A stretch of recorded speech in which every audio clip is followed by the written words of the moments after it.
Question में ऐसा कहा गया है कि a particle of mass 250 gram executing a simple harmonic motion, force का एक्सप्रेशन बताया है और मैक्सिमम वेलोसिटी भी बताई है, कह रहे हैं एम्पलीट्यूड बताइए। थोड़ा डायग्राम मैं बनाकर एक्सप्लेन कर दूं। आप एज्यूम कर सकते हो एक सिंपल पेंडुलम, और एम्पलीट्यूड बस ज़्यादा मत रखना। जो इसको थोड़ा सा इधर ले जाओगे तो ये जो एम्पलीट्यूड होगा अचीव करेगा और फिर इसके बाद ये रिटर्न आएगा। तो रिटर्न जब आएगा तो यहाँ तो ग्रेविटी की वजह से आएगा, लेकिन क्वेश्चन में जो फोर्स है जिसकी वजह से रिटर्न आया है उसका एक्सप्रेशन इन्होंने गिवन है, दिया हुआ है, उसे कंसीडर करना है। तो आप ऐसी थीम मान सकते हो कि ये x बराबर 0 है और पार्टिकल x बराबर 0 से anyhow x equal to a, ये एम्पलीट्यूड है, यहाँ पे पहुँच गया है और फिर अब ये वापस आ रहा है। तो जब ये वापस आ रहा है इधर से इधर, तो इस पे जो फोर्स लग रहा होगा इस इक्वेशन के अकॉर्डिंग लग रहा होगा, क्या वो कांस्टेंट होगा? यहाँ पे फोर्स x इक्वल टू ए रखेंगे तो माइनस में 25 a आ जाएगा, और यहाँ पे जो फोर्स आएगा 0 रख देंगे तो 0 आएगा।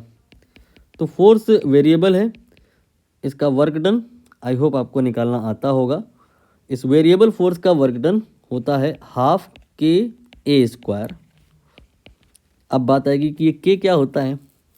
के ये जो 25 है यही है, तो 1/2 into 25 into A square, this is the work done by this restoring force, and due to that work इसमें काइनेटिक एनर्जी डेवलप हो जाएगी। जब एक्सट्रीम पोजीशन से ये x बराबर 0 पे आएगा, ये एक्सट्रीम पोजीशन है और ये x बराबर 0 है, तो यहाँ पे वेलोसिटी डेवलप हो जाएगी, kinetic energy and momentum develop हो जाएगा। तो ये जो वर्क हुआ है बिकॉज ऑफ रीस्टोरिंग फोर्स वही हाफ mv² के इक्वल हो जाएगा। तो आप कह सकते हैं इन शॉर्ट हमें हाफ के ए स्क्वायर हाफ mv² से बराबर करना होता है। हाफ कैंसिल हो जाता है तो के ए स्क्वायर mv² के बराबर आ जाता है। अब यहाँ पे जो गिवन है रख दो, जैसे के 25 है, ए हमें निकालना है, m 250 है, 1/4 हो जाएगा, kg में कर दिया मैंने, और v ये 4 है।